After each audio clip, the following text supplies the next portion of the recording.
So habang magpapakain tayo ng ating mga ibon, ito na pala si Paring Joshua. So nandito na.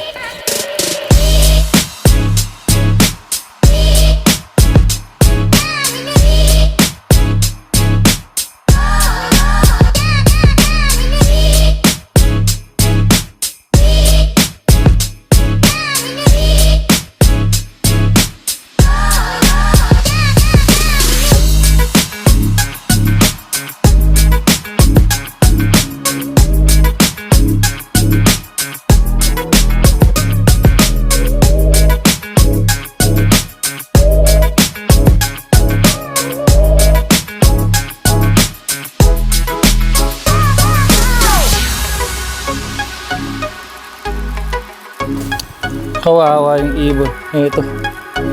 Mukhang sumerga yung ibon natin. Bali, yung dalawang paa.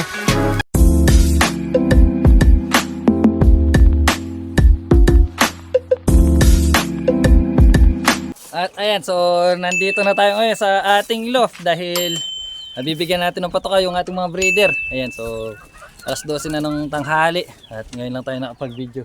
So bibigyan nga natin ng patoka yung ating mga breeder dahil yung dalawang breeder natin dun sa may bandang dulo meron na silang mga young bird. Ayan, at kung dito naman mapapasin nyo dito sa ating viewing wala na yung ating mga young bird dito dahil nilagay ko na dun sa loob. At yung nandito lang yung isang red bar natin. So siya lang yung nandito dahil binubugbog niya yung ating mga young bird. Ayan, yung ating mga young bird nandito, mga bagong young bird natin. Ayun. Ayun sila nandun sa taas. So ngayon ibibigyan na natin ng patoka yung ating mga breeder at pati na rin to dahil maya maya ay darating si Paring Joshua dito at magtotos daw siya. So pupunta daw siya ng Mabalacat ngayon at ipapasabay ulit natin yung ating mga young bird para sa susunod na training ay maisakin na natin tong ating mga young bird para masubukan na natin. So bibigyan ko muna ng patoka yung mga breeder natin dito at mamaya nga pala pagkatapos natin bigyan ng patoka yung mga breeder natin yung ibang breeder natin dito ipag-iwalayin muna natin. So ang ititira na lang natin yung sa may bandang dulo doon yung nasa 4 at 6. So dahil wala pa silang mga itlog, ayun pag-iwalayin muna natin. Ayun, so heto na yung ating mga young bird, tumutuka-tuka na. Pati yung mga bagong young bird natin ay ayun, so nakikipag-agawan na at yung isang red bar natin ay ayan. Ngayon pa lang natin siya papapasukin. So tignan nyo naman yung gagawin niya sa ating mga young bird niyan. Ayun, bumara ako na. Panigurado bugbog sarado yung mga young bird natin ito. Pero okay lang yan dahil ipapatos naman natin yung mga young bird natin. Yun, mamaya na lang kakain yung bagong young bird natin na nilagay dito sa loob.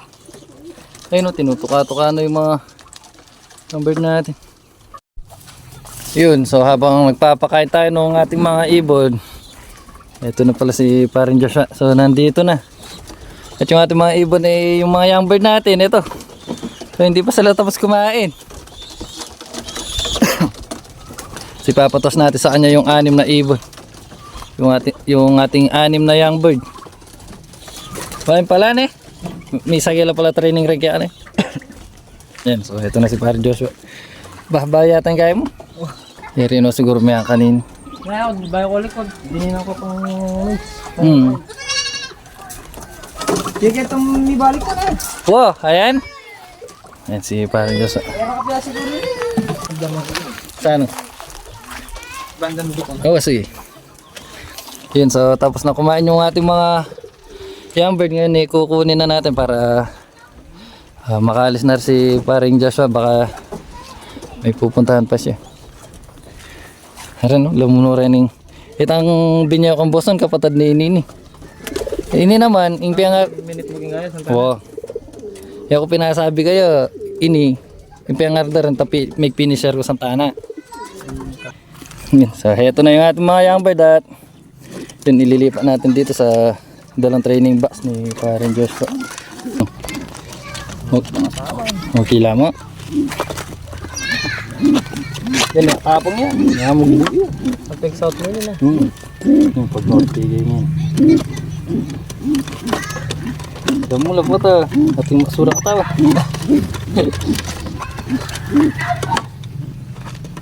Mailar ka lang dito ka. Alilo. Nalaya tagin. Importante. Yaw ta ba? Marin. Importante muli lang.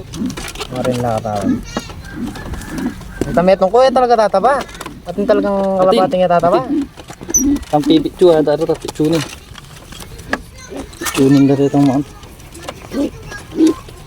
Ini happening tambayong yang bird ko anyan ni tang misa niya pa tos ni. Niya sabi ako niya kanyan. Ang tauliya niya kanya. Hindi pa parang Raven. Anak na yun ito may pilser ko sa tanay. Kadaan yung kapatid tayo. Sabi ko kaya ratang yung bird ko. Kailan bugbog wala. katawan? Kailan bugbog katawan? Wala pa metos rin eh. Ha? Hindi mo lo? Biglala ba? Ito na yung ating mga ibon at si Par Joshua ay aalis na rin. So abangan na lang natin mamaya yung mga young bird natin kung sabay-sabay ba silang umuwi.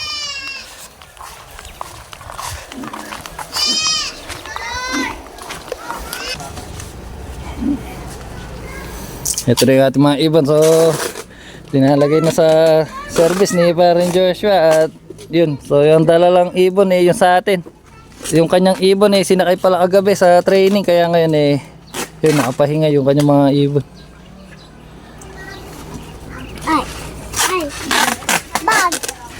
Hatip na Medyo may kasiglayan bagay. Sige pare. Ayan si Parin Joshua. Mimi nga pare na. Thank you. Chat muna ako muna, bata bangan ko lang. Yun, so umalis na si Parin Joshua ngayon naman tayo pupunta ulit dito sa ating loft dahil yung mga young bird natin ay ilalagay natin doon sa ating trapdoor para ngayong araw turuan na natin silang pumasok doon sa ating trapdoor. Ayun, para yun. After 1 week pakakawalan na natin sila para may mga kasama ng grumoronda dito yung ating mga young bird. So madadagdagan na naman yung ating mga young bird na pinapalipad niya at yung mga breeder natin habang hinihintay natin yung mga ibon natin na tinos ni Parin Joshua. Ayun, ipaghiwalay na natin. So yung iba ilalagay muna natin dun sa ating stock bird. Ayun, so mamaya na lang pala natin ilagay yung ating mga young bird na to dito sa ating trapdoor dahil kapag dumating na yung ating mga young bird ayun, para mapapasok agad natin sila.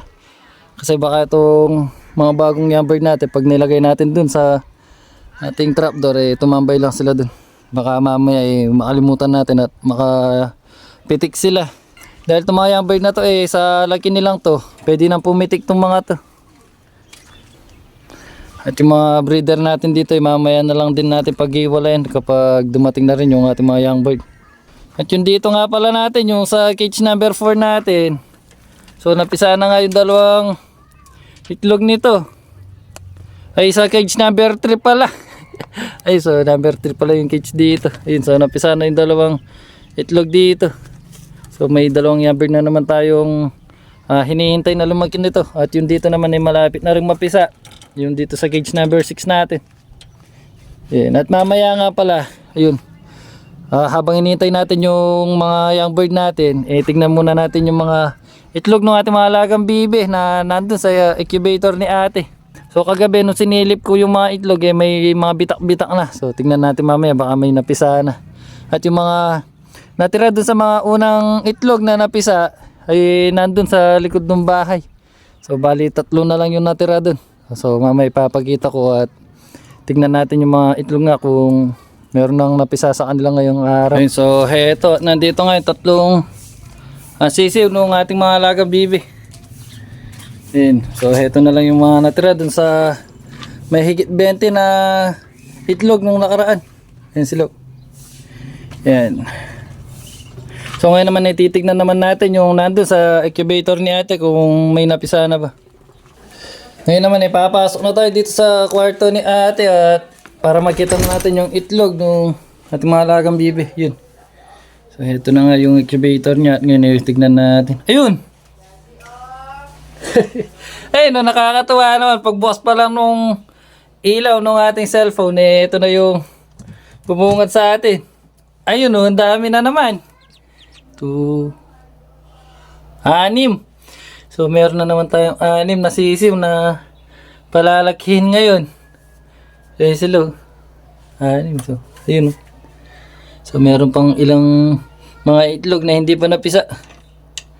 Ayun, so ilagay muna natin dito sa baba itong mga napisang itlog. Yun. Ayun sila. Oops, yeah. Ang cute eh. Ang kikit ng mga sisiw. So yung iba dito ay may mga bitak-bitak na rin ito. So mukhang kakapisa lang ng ibang mga bibi. Ito may butas na. Saan pa yung ibang may butas na? Yun, ito lumalabas eh. Nagumagalaw siya. So ito nga yung mga itlog ng ating mga alagang bibi. Oo, so may napisa ng 6 at ayun yung isa. So lumalabas na rin isa dito. So ngayon isasaran natin. Ha? Oo, hintayin natin silang lumaki. Yan sila. Bakit? Galing. At ayan, so oras na para mag-abang dahil yung ating mga young bird ay napakawalan na ni Parang Joshua. Ayun, so kaninang 12:30 ay pinakawalan na niya ay ngayon. So 12:36 na. So medyo mag-abang-abang na tayo dahil malapit na yung ating mga ibon nito. So ngayon pala ay abangan natin kung 6 ba silang uuwi dahil yung isang young bird natin na tinos nung nakaraan yung kinabukasan pa siya umuwi ay sinabay na rin natin. Para kung sakali mang umuwi sila ngayong araw, bukas sasakay na natin sila sa training. So nasa bandang Tarlac na yata yung training ngayon. So medyo mabibigla yung ating mga ibon nito kaya ayun. Pero kailangan na natin subukan kung makakauwi ba silang lahat. So sana sabay-sabay silang umuwi ngayon para bukas. Kapag sinakay natin sila sa training kumpleto sila tsaka marami tayong inaabangan. So ngayon mag-aabang-abang na nga tayo. Nung nakaraan nga pala nung pinatos natin dito sila nang galing sa may bandang south na. So sumobra sila. At so may 5 minuto na yung nakalipas at naghihintay pa rin tayo dito sa ating pwesto. Ayan. At yung loft natin ayun. So dito tayo nag-aabang para makita natin yung ating mga ibon kung manggagaling ba sila dito sa may south or dito na sa may norte.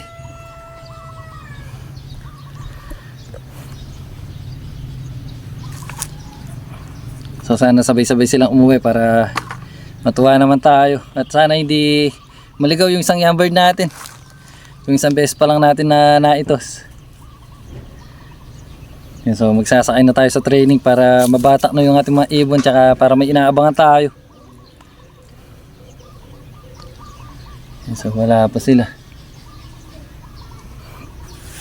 Ay, buti na lang hindi ganun kainit yung araw ngayon at medyo maulap. Kaya nandito tayo sa labas dito tayo nag-aabang. Kaso medyo maano yung panahon. Mainit. Ayun, kaya pause na pause tayo.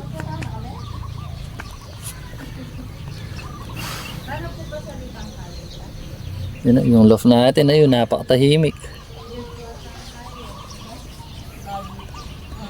So tingnan natin hanggang 10 minuto kung nandito na ba yung ating mga ibon. May nakita na tayong lumilipad na 3 ibon dito. Yun. So 3 lang to, mukhang hindi yung sa atin to. Yun sila.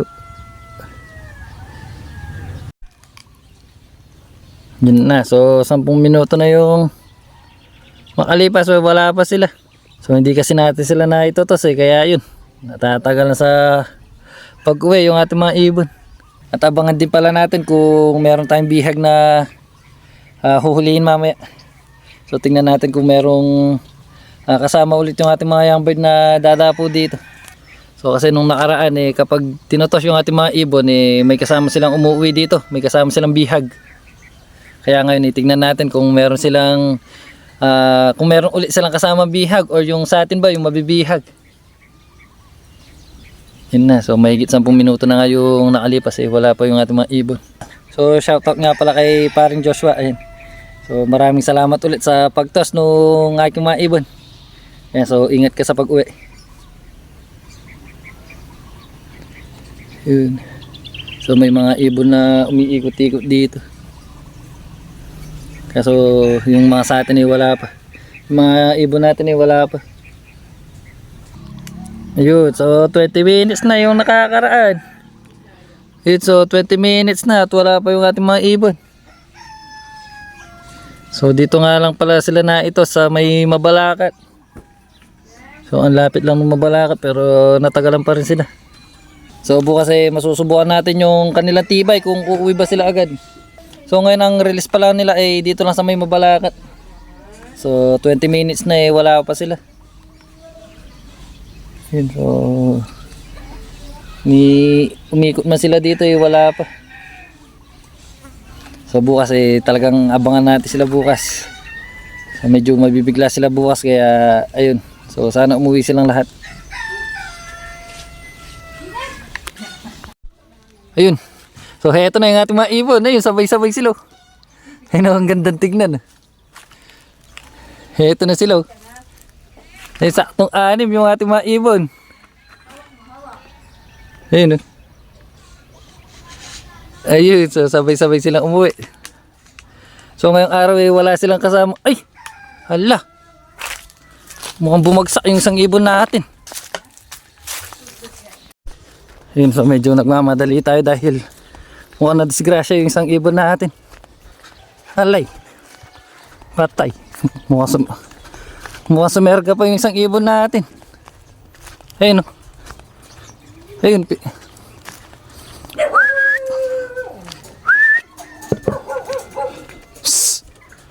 Ayun oh. So mukhang sumerga yung isang ibon natin. Ayun, pagbaba dito ay bagsak agad.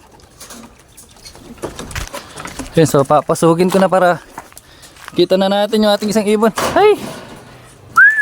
Pasok, pasok. Ayun. Patay. Mukhang disgrasya pa yung isang ibon natin.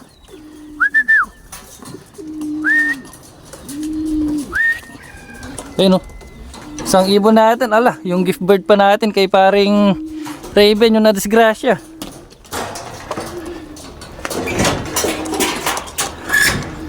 Ayun, ito. Yun, patay, mukhang sumerga. Ayun o, patay, mukhang sumerga pa yung isang ibon natin. Ito, yung galing pa naman kay paring Raven to.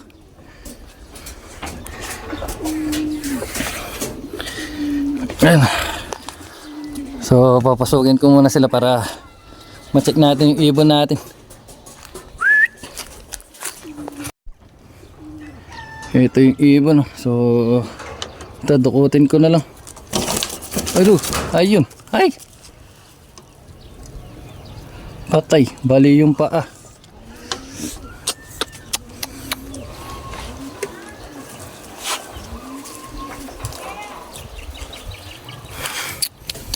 Kawawa yung ibon. Ito. Mukhang sumerga yung ibon natin. Bali, yung 2 paa. So, heto nga yung ibon natin. Kawawa. Aray. Ay, bali. Bali yung paa. Ay, bali yung 2 paa. Buisit.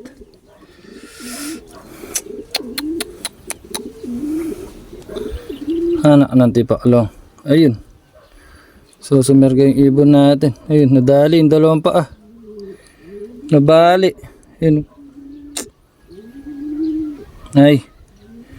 So ito yung ibon natin. Ay, naku, isasakay pa naman natin sa training bukas.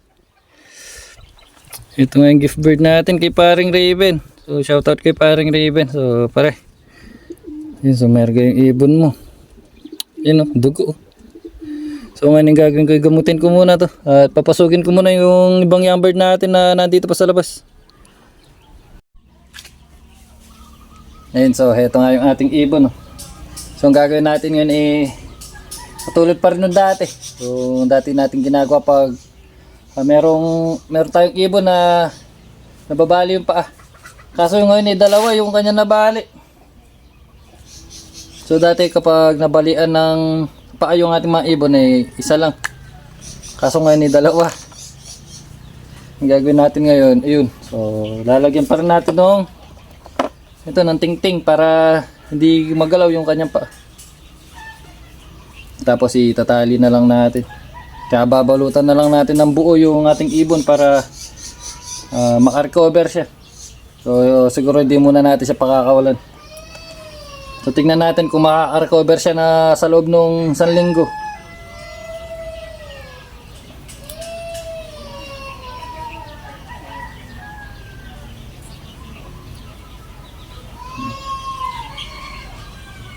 So sabi ko nga kung kailan sasakay na natin sila sa training bukas, na-champuan pa, na-swertihan pa nilang sumerga ngayong araw.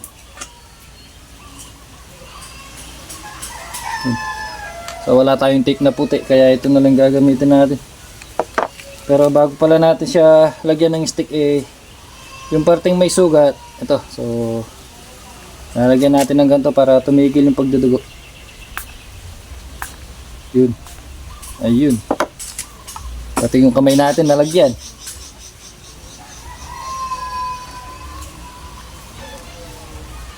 So naging doktor na naman tayo ngayong araw.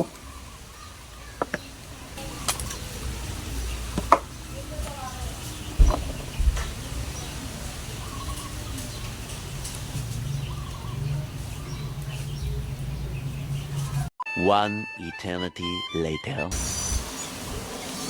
Ayun, so natapos na natin lagyan ng stick yung kanyang isang paa. So ngayon naman yung kabila naman ilalagyan natin.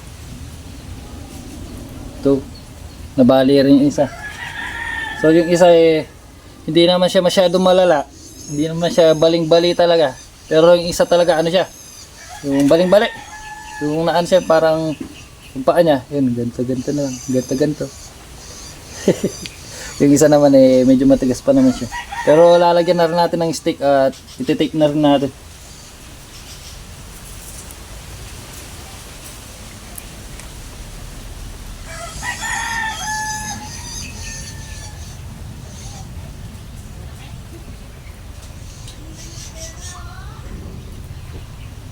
So sana sa loob nung 1 linggo makarecover agad siya para sa susunod may sakay natin siya, may training na natin. Balak ko pa naman tong ilaban, balak ko pa naman siyang isama sa mga pooling or kung ano man yung mga category na pwede ngayong training. Kaso wala. Natin si Gracia yung ating pambato.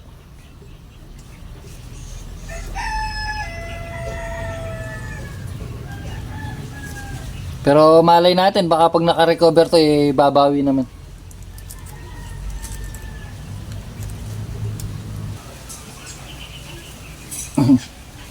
Ayun, so heto na yung ating ibon. Ayun, lagyan din ng gamot yung ating kamay.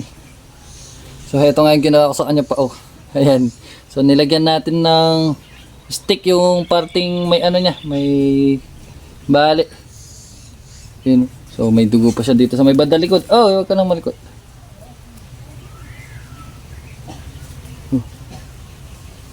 Yun, so nabalatan yung bandang dito niya.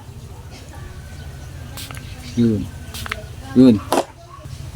Ayan. So ang dumi ng ating ibon nito dahil sa gamot. Pero okay lang yan. Ang importante gumaling siya. So ang gagawin ko nga nito ay bubuod ko muna. So isasabit natin siya para hindi niya apak yung kanyang mga paa. Babalutan natin siya ng tela ngayon.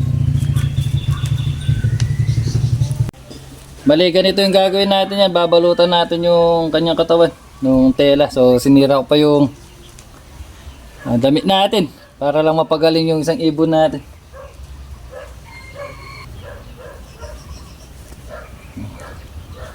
So ganito yung gagawin natin at ilalabas na lang natin mamaya yung kanyang mga paa at yung kanyang ulo. Yun. Yun, ito na siya. Yun.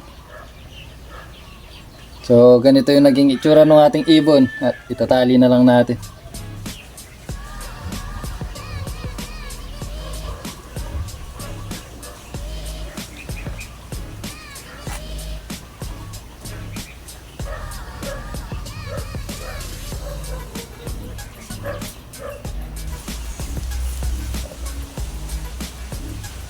So ito, patapos na yung ginagawa natin sa ating ibon. So nagmukhang ano siya, nagmukha siyang pangregalo. So ito na nga yung ating ibon. Nagmukha siyang pangregalo. So yung ganito yung ginawa natin para lalagyan na lang natin siya ng tali dito para hindi niya maiapak yung kanyang dalawang paa. Ito, at yung dalawang paa ay linabas na lang natin.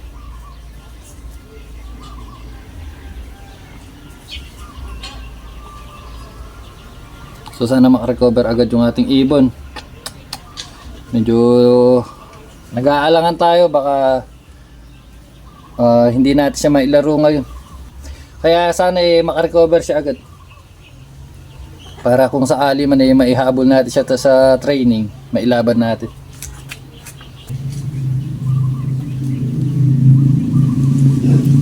Yan. So ganito yung gagawin natin sa ibon natin. Sasabit na lang natin siyang ganyan. So heto, nandito na tayo sa ating mga breeder. So dito na lang natin ilalagay yung ating ibon na nabalian na pa sa cage number 2. So total natanggal na natin yung ating mga breeder dito, na ilagay na natin dun sa ating stock bird. Kaya dito na lang natin siya ilalagay. So sana wag siyang kainin ng mga dagang mababait dito.